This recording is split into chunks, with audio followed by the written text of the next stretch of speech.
Soviet disk detected. To play the Allied missions, please insert the Allied disk.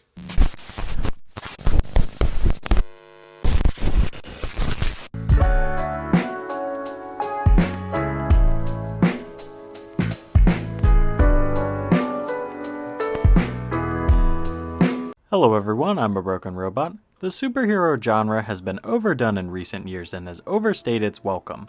Wow, what an original opinion, I know. But jokes aside, despite the superhero genre of films and TV giving us some of the greatest movies of our generation, for every Justice League there's a Thor the Dark World. For every Iron Man there's a Wonder Woman 1984. In recent years it's been all but apparent that despite major studios dumping millions of dollars into movies and TV shows based around Marvel and DC properties, the returns just aren't what they were back in 2018. Even dinosaur major media companies have adopted the term superhero fatigue. Despite superhero shows and movies having diminishing returns, comic book sales being at an all-time low, and DC and Marvel toys ending up in landfills and discount retailers, one superhero franchise has managed to rise above the tide of superhero fatigue. One of the most iconic superheroes? Batman. With the success of the Robert Pattinson Batman film in 2022 and the continued success of both the Batman comics and the Batman DC animated universe, it's easy to argue that Batman is a standout character that, much like Spider-Man is to Marvel, has carried DC for the past 5 years. An interesting discussion that comes among Batman fans worldwide is which iteration of Batman is the best. Most average fair-weather Batman fans might say Christian Bale's version of The Dark Knight with its realistic take on a realistic Gotham City is best, while others might mention the Justice League animated series version for the dark and broody loner mentality. Some may prefer Michael Keaton for making a more family-friendly version of the Batman, while those nostalgic for the 90s might mention George Clooney.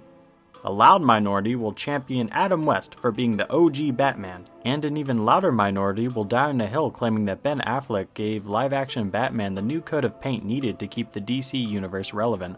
Well, my dear viewer, what if I told you that in this robot's opinion, the best iteration of the Caped Crusader isn't even depicted by a live human actor? Batman the Animated Series and its sequel series, The New Batman Adventures, features easily one of the most iconic versions of the Dark Knight. Batman the Animated Series is iconic for a multitude of reasons. Its postmodern Art Deco and dark aesthetic makes it enjoyable for both kids and adults alike.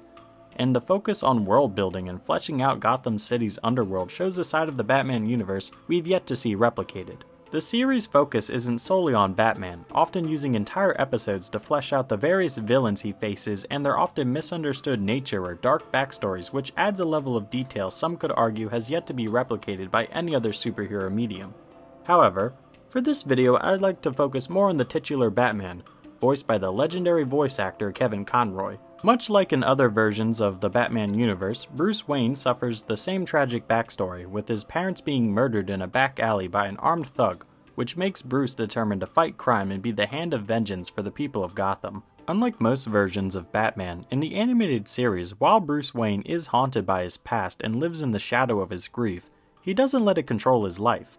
We as the viewers see Bruce Wayne in civilian life, attending parties, participating in leisure events with both Alfred and Dick Grayson alongside other wealthy Gotham elites. Unlike other versions of Batman that make Bruce Wayne a stone-cold businessman or a thoughtless playboy, in the animated series, Bruce is dedicated to good causes and uses his wealth and connections to support charities and foundations that he personally believes will benefit Gotham City. In many ways, Bruce Wayne and Batman are two sides of the same coin, with Batman using his wit and crime-fighting skills to take out the trash, and Bruce Wayne using his vast fortune and connections to clean up the mess afterwards. One of the few downsides to the animated series is that, besides some exposition from Alfred and a few episodes that reveal people from Bruce's past like Harvey Dent or the ninja Kyodai Ken that trained alongside Bruce when he first started his path to becoming Batman, we don't see the progression from a victim to a righteous fist of vengeance that we see in the show. Despite this, we see numerous times in the animated series that Bruce learned from his mistakes. In the first season of Batman the Animated Series, we see Batman fight mostly with local mob groups, showing how Bruce uses a hands-on approach to give him a direct link to the underworld. Outside of Batman affairs, Bruce Wayne and Dick Grayson's relationship is probably one of the best versions in the entire Batman franchise, including the comics.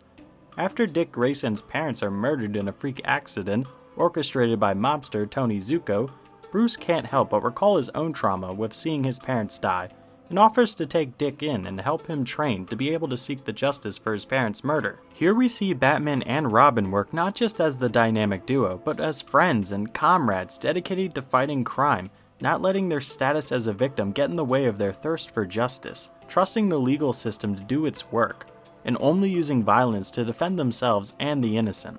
In most versions of Batman, the usual catalog of villains are depicted as either money-hungry or just evil to be evil, never going deeper than some mild backstory tropes found in popular villains like Mr. Freeze or the Joker, but that's about as far as it goes. In the animated series, however, Batman's villains are more three-dimensional, showing that their motives have logic or defining factors behind them, and most importantly, reveals key events and information that shows why these villains are the way they are. Clayface isn't just a shape-shifting thug, he's a disgraced actor forced to use addictive body-altering chemicals that turned him into the massive clay he is in the show.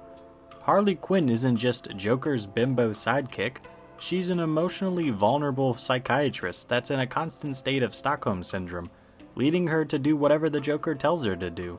Mr. Freeze isn't just an ice-shooting goon like the original series, he's a tortured scientist forced to use organized crime to fund his revenge against the company that cut off funding for his wife and turned him into the monster that he is now.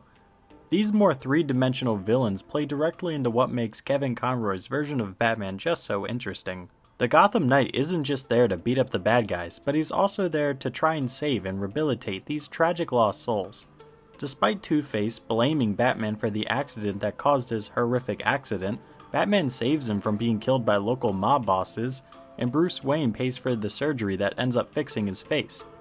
Babyface kidnaps multiple people and even tries to shoot Batman, but despite this, Batman gives her a hug after a mental breakdown, and tries to understand that a 30-year-old living in the body of a 3-year-old would take a mental toll on anyone. Despite Harley Quinn being literally minutes away from feeding Batman to piranhas, Batman uses what could be his final moments to try and help Harley and convince her of the evil nature of her relationship with the Joker. Batman isn't just a hero ready to bust down the door and knock a few heads together like the Robert Pattinson or Michael Keaton version.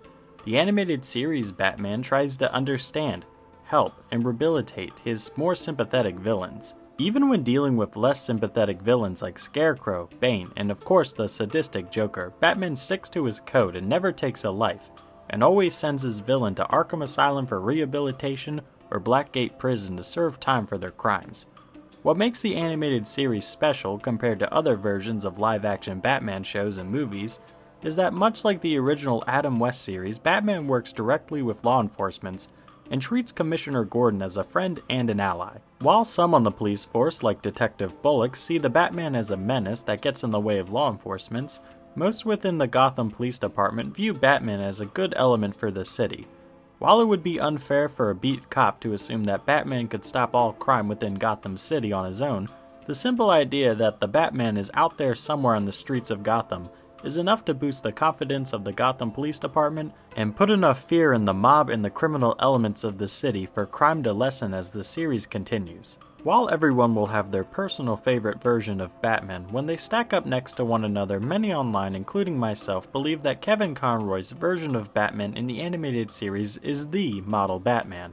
A man who used his trauma and anger to fight crime and be a voice of justice and hope for the innocents that's preyed upon by the Gotham City underworld. Conroy's Batman doesn't just fight his villains, he tries to understand them, and when he can, he tries to save and rehabilitate them the best way he can. He masterfully uses his alter ego of Batman as the muscle, while by day Bruce Wayne is a force for good among the corruption and decadence found within most circles of Gotham City. Batman the Animated Series is a masterpiece within itself that has given us some of the greatest moments in superhero history and shows us a unique fleshed out version of Batman. But what do you guys think? If it isn't obvious, I'm very biased towards Kevin Conroy's version of Batman in the animated series. But do you guys prefer another version of Batman or maybe another DC or Marvel hero? I'd be more than happy to discuss in the comments down below. But more than anything, I'm so happy to have you all in my audience today. If you like what you see, feel free to hit the like button. If you like this video, not only does it let me know that you guys want more videos, but it helps me out personally in the YouTube algorithm. So hey, thanks a bunch. Feel free to join the Robot Factory today and subscribe to the channel. We cover everything on the Broken Robot Show from history to pop culture. so there's always something for everyone here on the show.